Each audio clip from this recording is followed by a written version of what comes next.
हरे कृष्णा।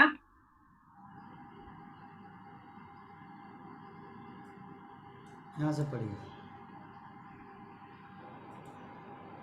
सीता के पास गई और शिकायत की।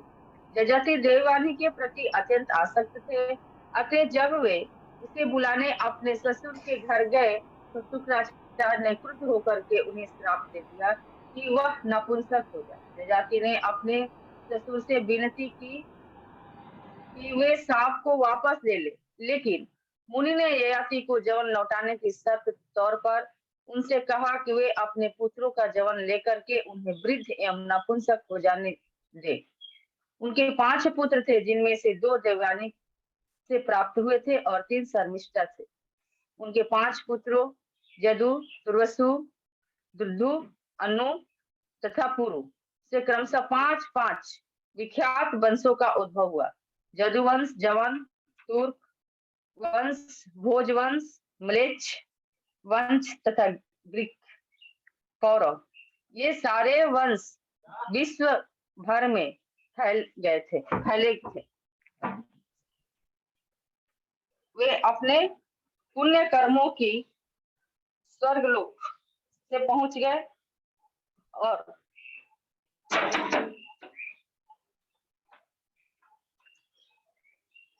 लेकिन आत्म प्रशंसा तथा महात्माओं की आलोचना करने के कारण उन्हें वहां से नीचे गिरना पड़ा।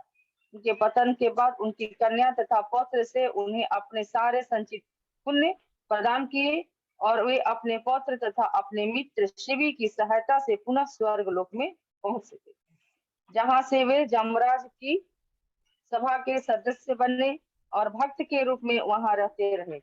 उन्होंने 1000 से अधिक यज्ञ किए और मुक्त हस्त दान दिया। वे अत्यंत प्रभावशाली राजा थे। सारे विश्व में उनका दबदबा था। जब वे कामना वासना से 1000 वर्षों तक अत्यधिक पीड़ित रहे तो उनके सबसे छोटे पुत्र ने उन्हें अपना जवन अर्पित किया। अंततः वे सांसारिक जीवन से विरक्त हो गए और उन्होंने अपने पुत्र पुरु को उसका जवन लौटा दिया। उन्होंने पुरु को राज्य भी सौंपना चाहा, लेकिन उनके दरबारी तथा प्रजागण इसके लिए राजी न हुए। किंतु जब उन्होंने उनसे राजा पुरु की महानता का बखान किया तो वे उसे राजा स्वीकार करने के लिए राजी हो गए और इस तरह सम्राट जजाति गृहस्थ जीवन से विरक्त होकर के गृह त्याग कर वन को चले गए। बहुत हरे कृष्ण। तात्पर्य था। माता जी पढ़ते पढ़ते थक गए।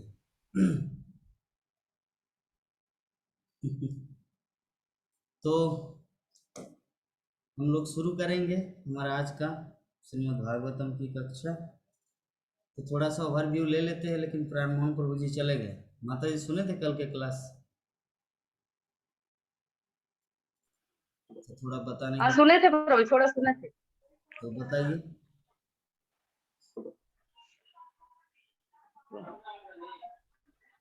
हम लोग तो अभी तक राजा परीक्षित की जन्म की कथाएं सुन रहे हैं, तो 18 नंबर श्लोक से अभी तक उन्हीं के बारे में हम लोग सुन रहे हैं कि राजा परीक्षित का जब जन्म हुआ है तो बहुत सारे ऋषि मुनि, धम्म ऋषि, उनके पुरोहित वगैरह सब आए हैं।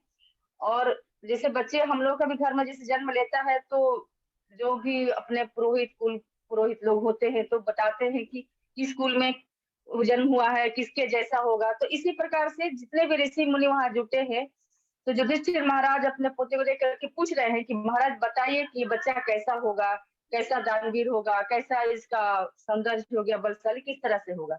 तो अभी तक हम लोगों ने यही जाना। तो सभी जितने भी राजाएं हैं जो दान में, बल में, धनु विद्या में, जो भी भक्त राजा जितने भी हैं, जो जिनका भी हमारे शास्त्र में वर्णन है, तो एक एक करके हर श्लोक में राजा परीक्षित के बारे में बताया जाता है।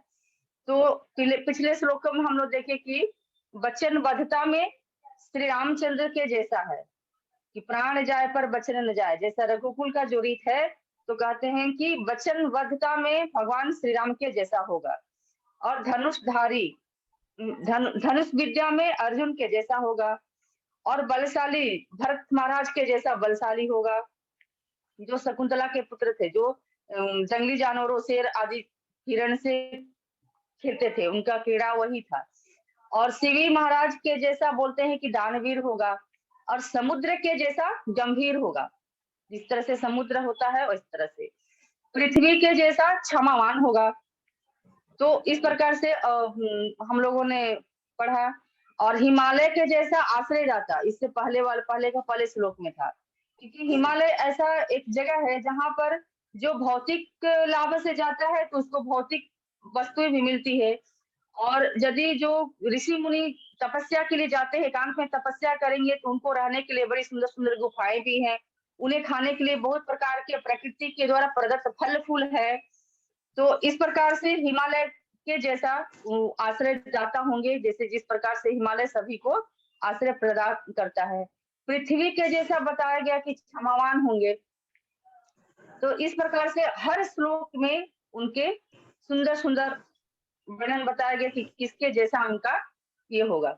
तो कल का श्लोक में राजा परीक्षित का गुण के बारे में बताया गया कि वो जो है ब्रह्मा के जैसा सम होंगे, मन जो है उनका विचार जो है ब्रह्मा के जैसा सम्मान होगा। जिस प्रकार से ब्रह्मा अपनी सृष्टि में बहुत सारे दुष्ट प्रवृत्ति वालों को भी सृष्टि किया है, लेकिन वो भगवान की आज्ञा का पालन करते हुए जो है वो भगवान का ध्यान करते हैं, और उस सृष्टि से अपने आप को विचलित नहीं करते हैं, अपने मन को कंट्रोल में करके रखते हैं, जिसको सम दम के नाम से सम और दम के बारे में बताया था। तो सम मतलब मन, दम मतलब इंद्रियां। तो इस प्रकार से जो है राजा परीक्षित जो है ब्रह्मा और अपने पिता के समान होंगे इंद्रियों को बस में करने के लिए। और दानियों में बोल रहे हैं कि भगवान शिव के जैसा होंगे। जैसे भगवान शिव थोड़ा भी कोई जल अर्पण करता है तो तुरंत प्रसन्न होकर के उनको वर दे देते हैं, लेकिन भगवान शिव ये नहीं विचार करते हैं कि वर देने के बाद आगे उसका भविष्य क्या होगा। हम तो वर दे दिए, जैसे कि हम लोग बहुत प्रभु जी ने उदाहरण बताया है रावण के लिए, और कल जो है हम लोगों ने भस्मासुर के बारे में जो क्लास में जो चर्चा हुई थी, भस्मासुर को वरदान दे दिया। भस्मासुर अब भगवान के ही ऊपर में प्रैक्टिस करने के लिए दौड़ने लगा। फिर बाद में बोहनी रूप लेकर के आते हैं भगवान श्री कृष्ण, और उनको बाबा भोलेनाथ को बचाते हैं, और वहां भस्मासुर जल करके स्वतः भस्म हो जाता है। इस प्रकार से दान में भगवान शिव के बारे में बताया गया, जो कि आशुतोष भी एक उनका नाम है, जो थोड़ा भी देने से प्रसन्न हो जाते हैं। तो इस प्रकार से हम लोग देखते हैं कि भगवान शिव और भगवान विष्णु, तो शिव भगवान का पूजा से तुरंत प्रसन्न होकर वरदान देते हैं, लेकिन विष्णु भगवान का जो भक्त होता है ना, बहुत कठिन कठिन तपस्या करता है, और उनको वर प्राप्त करने में बहुत समय लगता है। और भगवान विष्णु वो हमको नहीं देते हैं जो हमको चाहिए, वो हमको वही चीज देते हैं जिससे हमारा भविष्य में क्या लाभ हानि है वो सोच समझ करके देते हैं, हमारी इच्छा के अनुसार वो वर नहीं देते। तो जैसे कि हम लोग ने ध्रुव महाराज को देखिए, प्रहलाद महाराज को देखिए, प्रहलाद महाराज के जीवन में कितने सारे कष्ट आए, मीराबाई के जीवन में कितने सारे कष्ट आए, लेकिन फिर भी वो लोग धैर्य पूर्वक भगवान की भक्ति करते रहे। तो भगवान का भक्त जो होता है कभी अपने आप को अकेला महसूस नहीं करता, मेरा कोई नहीं है, हम गरीब हैं, मेरे पास कुछ नहीं है। तो भगवान विष्णु या अर्थात अखिल ब्रह्मांड के मालिक परम पुरुषोत्तम जो भगवान श्री कृष्ण है, उनके जो भक्त होते हैं ना, सदैव अपने आप को सनाथ महसूस करते हैं। कभी वो अपने आप को अनाथ नहीं जानते, हम अनाथ है, मेरा कोई नहीं है, मैं भी तो भिखारी हूँ। भगवान कृष्ण का भक्त जो होता है सदैव जो होता है शक्तिशाली होता है, अपने आप को संपन्न महसूस करता है, भिखारी जैसा नहीं महसूस करता है। क्योंकि हो सकता है भले ही भगवान विष्णु का भक्त जो है उनके पास भौतिक सामग्री नहीं हो, भौतिक सुख सुविधा नहीं हो, लेकिन अंदर से तो उन्हें प्रसन्नता होती है कि नहीं हमारे पास बहुत कुछ है, बहुत है, लेकिन हमारे पास शांति नहीं है, भगवत नाम नहीं है, हरिनाम नहीं है, तो फिर उसका कोई जीवन में महत्व नहीं है। तो इस प्रकार से भगवान श्री कृष्ण का जो भक्त होता है सदैव सनाथ होते हैं और अपने आप को शक्तिशाली। और भगवान विष्णु क्या कहते हैं कि जो भक्त उनका सेवा करता है किसी रूप में, विग्रह के रूप में, हर किसी भी रूप में, वो क्या भगवान का ये गुण है, तो धीरे धीरे धीरे धीरे अपने जैसा बना देते हैं भक्तों को। भगवान अपना गुण जो है ना तो में शुद्ध भक्तों में प्रकाशित कर देते हैं। ये है भगवान श्री कृष्ण का भक्त और भगवान शिव का भक्त में अंतर। तो भगवान विष्णु सबका आश्रय दाता है। सभी जीव जितने छोटे से बड़े जीव हैं सबों को आश्रय देने वाले हैं। भगवान का भक्त कभी भी आश्रयहीन नहीं होता है, उसे अपने आप को भगवान के संरक्षण में महसूस करता है। हरे कृष्ण प्रभु जी, ज्यादा तो नहीं देख पाए हैं। दंडवत प्रणाम।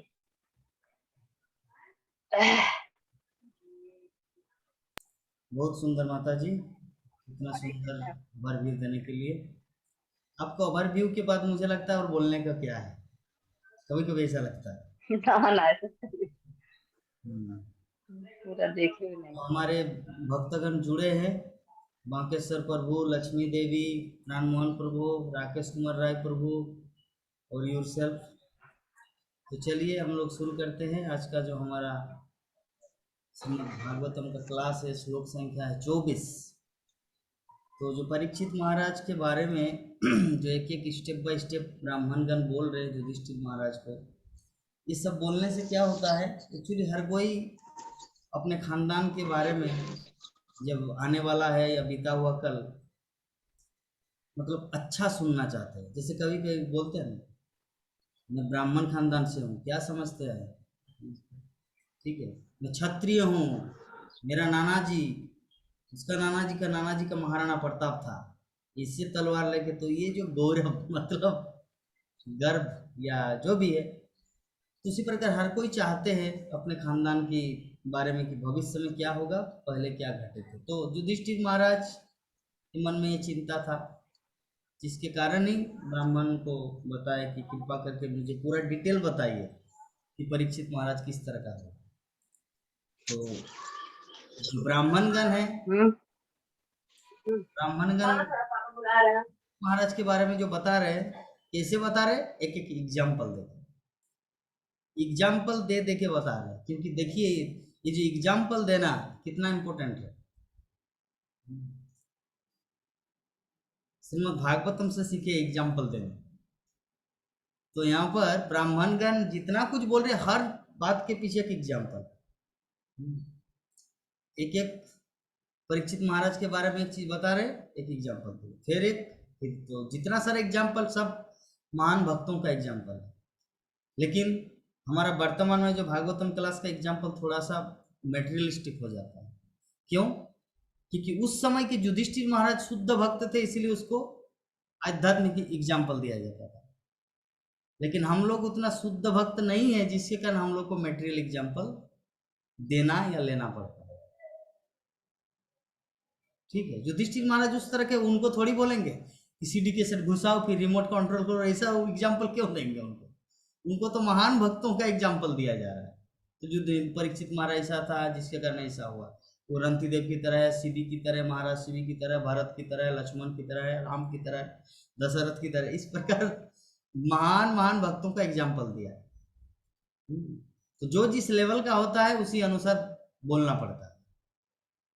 इसलिए प्रभुपाद बोले हैं श्रीमद् भागवतम के द्वितीय स्कंद के तात्पर्य में, एक वास्तविक और रियल प्रवक्ता या स्पीकर या अनुभवी व्यक्ति वही माना जाता है जो सुनने वालों को अच्छा लगे इस तरह बोलने में सक्षम हो। कहने का अर्थ है, मतलब मान लीजिए किसी के पास बहुत सारा ज्ञान है, लेकिन अगर वो अपने श्रोताओं को उदाहरण के माध्यम से, दृष्टांत के माध्यम से अगर समझा ना सके तो उसका कोई मोल नहीं है। इसलिए प्रभुपाद खुद बोले हैं। तो यही हमारे आचार्यों का टेक्निक को इस्तेमाल करके हमारा ये जो श्रीमद् भागवतम का क्लास किया जा रहा, ताकि सब कुछ हम सबको समझ में आए एक्चुअली मतलब क्या विषय वस्तु है। तो आज का जो श्लोक है, श्लोक में क्या बताया गया कि ये बालक कैसा रहेगा, कैसा होगा कि भगवान श्री कृष्ण के चरण चिन्हों का पालन करते हुए उन्हीं के समान होगा। इससे तात्पर्य क्या है, इसका मतलब प्राणमोहन प्रभु जी, कि अगर कोई भगवान श्री कृष्ण के चरण चिन्हों का पालन करता है, भगवान के चरण चिन्हों का अर्थ क्या होता है, भगवान के चरण चिन्ह का अर्थ होता है श्रीमद् भागवतम, भगवद गीता, चैतन्य चरितामृत, अर्थात भगवान का आदेश। इसे बोलते हैं ना, जैसे हम अपने पूर्व पुरुष की पंथा को अपनाए हुए हैं। तो व्हाट इज द मीनिंग, इसका मतलब क्या है कि पूर्व पुरुष कुछ नीति नियम बनाए हैं, कुछ परंपरा सेट किए हैं, तो उस वंश परंपरा के जो नॉमिनी उत्तराधिकारी वो क्या करते हैं, अपने पूर्वजों का जो रूल्स एंड रेगुलेशन उसको कायम रखता है, पालन करता है, जिसके कारण उसको माना जाता है पालन करता। उसी प्रकार भगवान श्री कृष्ण का चरण चिन्हों का पालन करने का अर्थ होता है कि भगवान श्री कृष्ण जो जीव के लिए, हम सब भक्तों के लिए जो कुछ रूल्स एंड रेगुलेशन बना दिए हैं, अगर उस अनुसार अगर हमारे जीवन को चलायमान करेंगे तो हम लोग उन्हीं के समान होंगे। यहाँ पर क्या बोल रहे ब्राह्मणगण युधिष्ठिर महाराज को कि उन्हीं के समान होगा। भगवान श्री कृष्ण के चरण चिन्हों का पालन करते हुए महाराज परीक्षित उन्हीं के समान होगा। तो ये वेरी वेरी इंपॉर्टेंट, इसको समझना दृढ़ता के साथ बहुत इंपॉर्टेंट है हमारे लिए, हमारे जीवन के लिए। क्योंकि अभी हम लोग, कोई कुत्ता है, कोई बिल्ली है, कोई बंदर है, कोई भालू है, कोई हाथी है, कोई मनुष्य है, अभी हमारी स्थिति फिक्स नहीं है। तो हमारा वास्तविक स्थिति क्या है, जीवेत स्वरूप कृष्ण नित्यदास। तो देखिए यहाँ पर क्या होता है कि ये बालक भगवान श्री कृष्ण के चरण चिन्हों का पालन करते उन्हीं के समान होगा। तो जो कोई भी भगवान श्री कृष्ण के नीति नियम अर्थात श्रीमद् भगवद गीता भागवतम, इस शास्त्रों की जो गूढ़ तत्व अर्थात जो सार है, तो उसको अगर एक्सेप्ट करते हैं, स्वीकार करते हैं, तो हम लोग भी वही बनेंगे। क्या बनेंगे प्राणमोहन प्रभु जी? भगवान श्री कृष्ण जैसे बनेंगे। जैसे समुद्र का पानी, समुद्र का पानी एक बूंद में भी उतना ही नमकीन लगता है जितना कि एक गिलास पीने से, ठीक है। तो उसी प्रकार भगवान के अंदर जो गुण है वो गुण हमारे अंदर भी है 78%। उसको डेवलप करके कैसे डेवलप किया जाए, श्रीमद् भागवतम अर्थात भगवान की लीला कथा को श्रवण करके। क्योंकि हम लोग उसी व्यक्ति का, वैसे ही व्यक्ति जैसे हम लोग बनना चाहते हैं जिसकी लीला कथा हम लोग सुनते हैं। अर्थात जैसे कोई व्यक्ति घर में बैठे बैठे सब समय नरेंद्र मोदी का भाषण सुन रहे हैं, तो उनके अंदर में क्या भाव आएगा कि थोड़ा मायापुर जाएंगे, घूम के आए, वृंदावन जाके थोड़ा घूम के आते हैं। उनके अंदर क्या भाव आएगा, हाय रे शायद मैं संसद भवन जा पाता। अगर वो झारखंड के मुख्यमंत्री का लेक्चर सुन रहे हैं, सब समय उन्हीं का न्यूज देख रहे हैं, तो उनको क्या फील होगा, उनको क्या लगेगा, अरे शायद मैं भी अगर उसी एक दल में अगर आ जाता तो कितना सुंदर होता। तो व्यक्ति की पहचान होती है उनकी संगति से, ठीक है।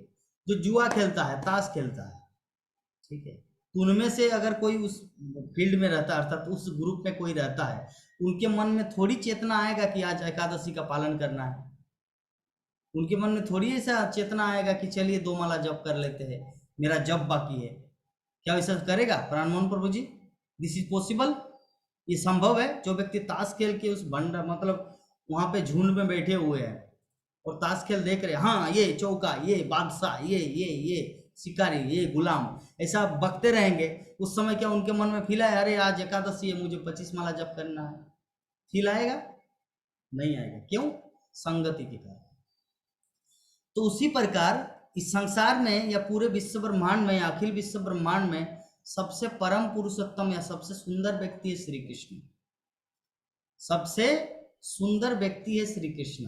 तो जब हम लोग उनकी महिमा, उनकी बारे में हम लोग दिन रात श्रवण करेंगे, चिंतन करेंगे, उनकी नाम पे माला जपेंगे, उनकी कथा दूसरों को बोलेंगे, तो क्या होगा, हमारा भी वैसा ही गुण डेवलप होगा। जैसे कृष्ण का गुण है, जिसके कृष्ण के अंदर जो क्वालिटी है वैसा ही क्वालिटी हमारे अंदर है। जैसे एग्जांपल दिया ना, ताश खेल वाला कभी भी, जुआ खेलने वाला व्यक्ति कभी भी ये नहीं सोचेगा कि मुझे मेरा 2 माला जप है बाकी है तो मुझे जाके करना है। वो तो उसी में रमे रहेंगे।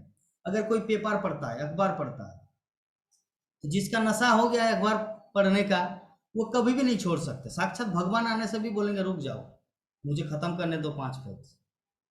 तो ये जो नशा है, तो जिस व्यक्ति जिस तरह का संग करता है वैसा ही वो बन जाता है।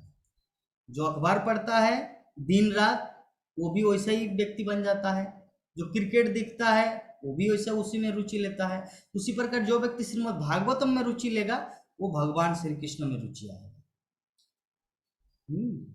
भागवतम में रुचि मीन्स भगवान श्री कृष्ण में रुचि।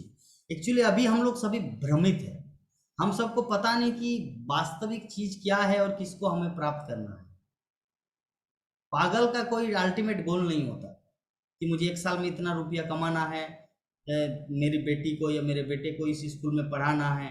उनका कुछ जीवन का लक्ष्य नहीं होता। क्यों? क्योंकि वो पागल है।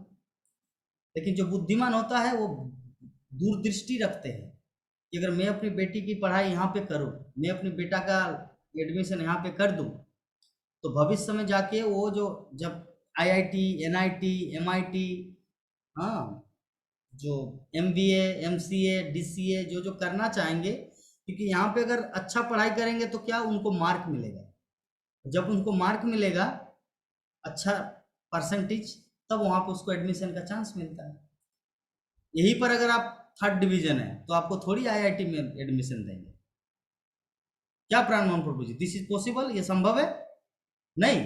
तो पहले क्या करते हैं, तो जो गार्जियन होते हैं, जो अभिभावक होते हैं, वो क्या करते हैं, अपने बेटा बेटी की पढ़ाई एक ऐसे स्कूल से करवाते हैं ताकि भविष्य में वो कैसे इंस्टीट्यूट में जाके भी कुछ कर सके, तब उनको अच्छा नौकरी मिलता है। तो जो पागल होगा क्या ये ऐसा सोचेंगे? नहीं। जो बुद्धिमान है वो ऐसा सोच सकते हैं। तो वास्तविक बुद्धिमान व्यक्ति कौन है इस संसार में, वो हम लोग को देखना है।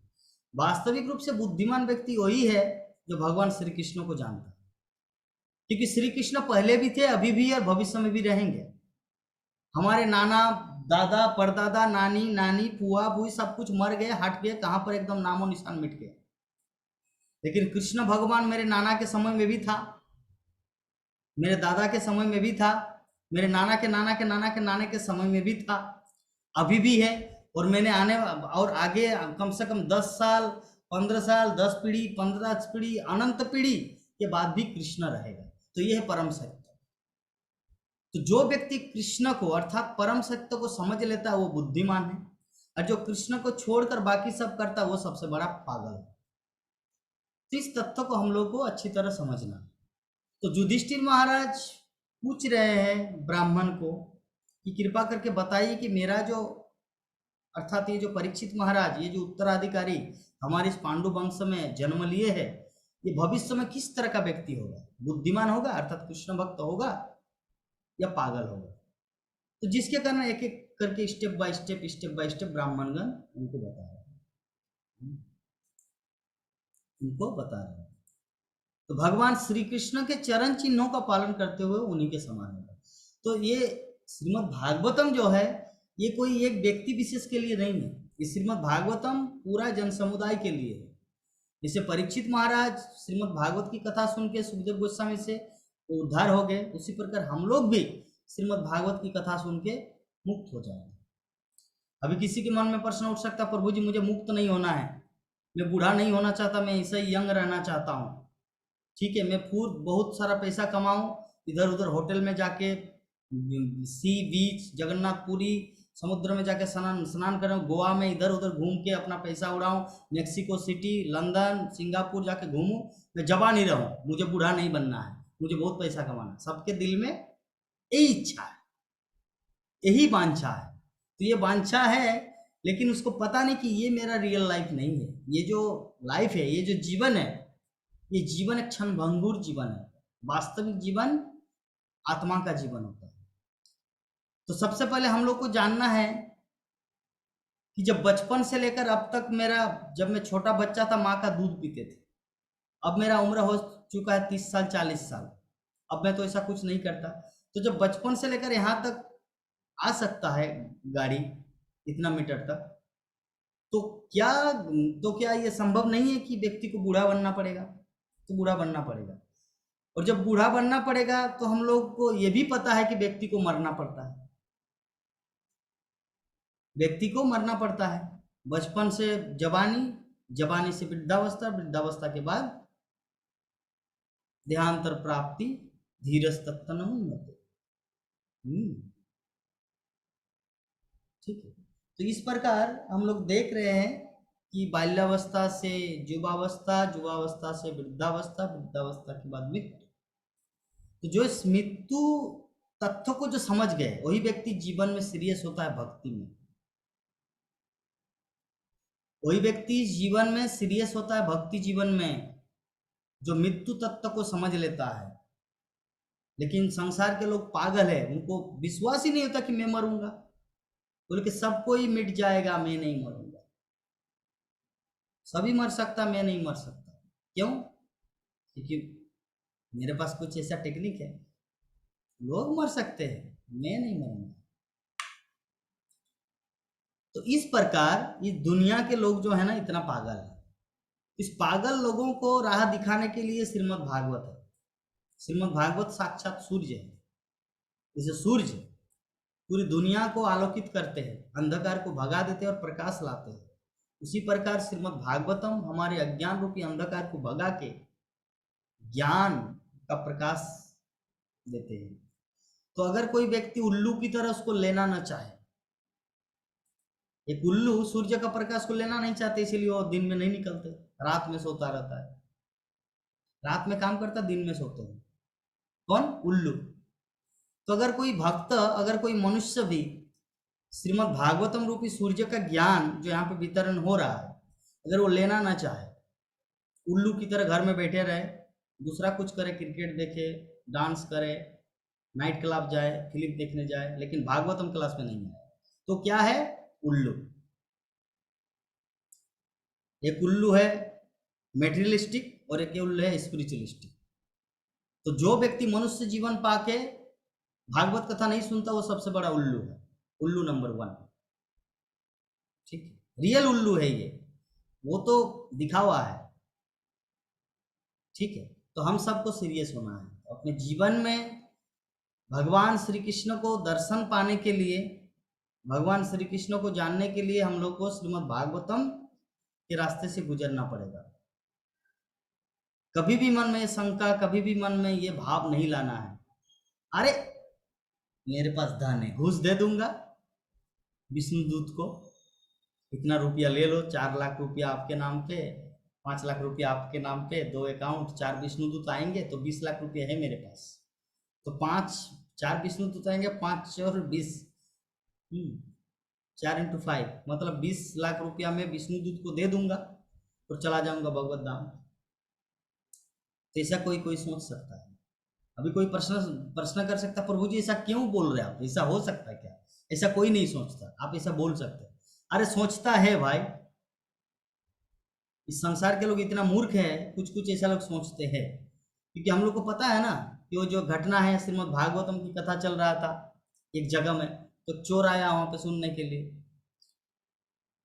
एक चोर आया सुनने के लिए, बोले कि वृंदावन में भगवान श्री कृष्ण, छोटा सा बालक, इतना सुंदर सज धज के है ना, पूरा सोना, रत्न, चांदी, हीरा, डायमंड, क्लिपिक्स, कितना कुछ मतलब भगवान सौंदर्य से मतलब आभूषित है। अगर वहां पे कोई जाते हैं तो उनको सब कुछ मिलेगा। तो ये जस्ट बोले थे श्रीमद् भागवतम प्रवक्ता, और चोर वहां पे गया। और चोर जाके क्या किया? वृंदावन में देखा कहाँ पर है भगवान श्री कृष्ण। ये त्रेता, भगवान द्वापर युग में ही चले गए 5000 वर्ष पूर्व, और कलि युग में श्रीमद् भागवत की कथा हो रही है। और कलि युग के वो प्राणी वो सत्य समझकर चले गए वृंदावन, और वृंदावन में जाके देखा कि सच में एक छोटा सा बालक पूरा स्वर्ण आभूषित है। तो जाके बोले कि एक काम करो ना, मुझे ये सब चाहिए, मैं चोर हूँ, तो ये तो बहुत सुंदर, एक ही साथ में मुझे पूरा करोड़ों का संपत्ति मिला है। तो भगवान श्री कृष्ण बोले ले लो। तो वो इस प्रकार धन रत्न प्राप्त किए, और सब कुछ लेने के बाद वो वही गांव, उसी गांव में आए जहाँ पे भागवत कथा चल रहा था। तो वो तो आके जो मान लीजिए 1 करोड़ रुपया की संपत्ति है, तो जस्ट 10 लाख रुपया या 5 लाख रुपया का डोनेशन वो पंडित जी को देने के लिए आ रहे थे। तो उनको बोला, किसको? जो पाठक, जो पाठ कर रहे हैं, बोले कि महाशय आपकी कृपा से मुझे इतना धन संपत्ति मिला, वृंदावन जाके भगवान श्री कृष्ण को चोरी करके उससे लूट मार करके लाए, मारे नहीं, लूट के लाए। तो मुझे 1 करोड़ रुपया मिला, मतलब इतना संपत्ति का अनुमान, तो 5 लाख रुपया आप रख लीजिए। तो बोले कि क्या बकते हो आप, ये 5000 वर्ष पूर्व की घटना है, द्वापर युग की बात है। कलयुग में भगवान कहाँ है? ये तो मैं यहाँ पे भागवत कथा बोल रहा हूँ, आपको सच लगा, बोले कि यार रियली भाई ये कहाँ से मिला मुझे, कौन दिया? मैं किसी बैंक में जाकर नहीं लूटा, ये सच में मुझे भगवान से प्राप्त हुआ। तो अल्टीमेटली उनको लगा अरे भाई ऐसा है। तो अंत में क्या हुआ, बोले कि हाय रे मेरा किस्मत, सारा जीवन भर श्रीमद् भागवतम का पाठ किया, भागवतम का क्लास दिया, लेकिन मुझे कृष्ण दर्शन नहीं हुआ। लेकिन धन्य है आपकी श्रद्धा, जो एक बात में जाके वृंदावन दर्शन किए और भगवान श्री कृष्ण का दर्शन हुआ। तो भागवतम कथा इतना इंपॉर्टेंट है, भागवतम कथा से व्यक्ति कृष्ण दर्शन कर सकते हैं। भागवत कथा सुने, जिस तरह का श्रवण होगा उसी अनुसार आपको कृष्ण दर्शन होगा। श्रवण अच्छा नहीं रहेगा तो कृष्ण दर्शन नहीं होगा। उनका श्रवण परफेक्ट था, हियरिंग सुनना उसको अच्छा लगा। Everything is deep. इस संसार में कुछ भी हो, इस संसार में जितने बड़े बड़े महान महान हस्ती हुए हैं, सबके पीछे एक ही रहस्य वो है, वो लोग सुनते हैं। जीवन में महान बनने के लिए व्यक्ति को सुनना पड़ता है। कोई व्यक्ति बोल सकते नहीं मैं तो महान हूं, मैं दूसरों का क्यों सुनूं? ऐसा नहीं है। महान व्यक्ति वही होता है जो दूसरों का सुनता है, तभी तो दूसरों का रोग का इलाज कर पाएंगे ना। समस्त व्यक्ति समस्या का जो समाधान करते कैसे? दूसरे का एग्जाम्पल देते हैं। यहाँ पर जो परीक्षित महाराज का जन्म हुआ और युधिष्ठिर महाराज को इतना एग्जाम्पल दे दे के बता रहे आपका ब्राह्मणगण, तो क्या वो लोग शास्त्र नहीं पढ़े थे? क्या ऑटोमेटिक मतलब हृदय से एकदम मोमबत्ती की तरह निकल रहा है क्या धुआं? नहीं, वो सब ऑलरेडी ले चुके हैं। पहले अकाउंट में क्रेडिट है, उसके बाद डेबिटेड हो रहा है। इस तत्व को हम लोग को समझना है। श्रीमद् भागवतम क्लास का अर्थ होता है टेक्निक, कि हम लोग को कृष्ण को अपने जीवन में कैसे इमीडिएटली लाना है। तो जो भी है हम लोग यहाँ पे समझ गए कि परीक्षित महाराज भगवान श्री कृष्ण के समान कैसे हुआ, क्योंकि वो कृष्ण के चरण चिन्हों का पालन करते हैं। जैसे हमें प्राण मोहन प्रभु जी के पीछे जो प्रभु जी है खड़े, अगर वो भी भागवत की कक्षा में आकर या भागवत की कथा को अगर पालन करे तो वो भी वैसे ही बनेंगे जैसे प्राण मोहन प्रभु जी बने। भक्त भक्त बनने के लिए भगवान की कथा सुनना, ठीक है। चोर बनने के लिए चोरों की संगति करना है। मांसाहारी या क्या बोलते हैं जो कसाई है, कसाई बनने के लिए क्या करना पड़ेगा? जीव हत्या करना पड़ेगा। तो हम लोग को क्या बनना है? भगवान का भक्त बनना है या पापी बनना है? तो जीवन में अगर धार्मिक व्यक्ति बनना है, कृष्ण को प्राप्त करना है, तो उनके द्वारा जो दिए गए शास्त्र में जो मेंशन है, नियम है, उसको हम लोग को पालन करना होगा। अन्यथा जीवन में उद्धार का कोई आशा नहीं है। यद्यपि अभी हम लोग को कुछ दिखता नहीं, कोई बोल सकता है प्रभु जी क्या बोल रहे हैं आप, ये सब क्या बने बनाए बात बता रहे आप, बट ऐसा होता है क्या? कहाँ नरक है? मुझे तो दिखता नहीं। अरे मरने के बाद व्यक्ति कहाँ मर जाएगा आपको क्या पता? आप देखे हैं क्या? इसे बहुत कुछ कोई व्यक्ति प्रश्न कर सकता है। तो मन में प्रश्न कर सकता है, लेकिन तथ्य को समझना है कि देखिए हमारे पूर्वज जो थे वो लोग अब नहीं रहे, और शास्त्रों में बताया गया है इस संसार में समस्त व्यक्ति मर्त है। मर्तलोक में हर कोई मरता है। ये संसार है मर्तलोक। इस मर्तलोक में जो भी व्यक्ति जन्म लिया है उसका मृत्यु निश्चित है। तो अगर उसका मृत्यु अगर निश्चित है, तो अगर कोई व्यक्ति अभी नास्तिक या कोई तार्किक आके हमको बोलेंगे क्या प्रभु जी आप देखे क्या मेरा मृत्यु कब होगा, मैं नहीं मर सकता, तो यद्यपि वो बोले लेकिन मरना तो पड़ेगा। मैं तथ्य के बारे में बता रहा हूँ। एक्चुअली बार बार कोई व्यक्ति हो सकता है कि उसको पसंद नहीं आ रहा, क्या प्रभु जी बार बार मरने का डायलॉग दे रहे आप।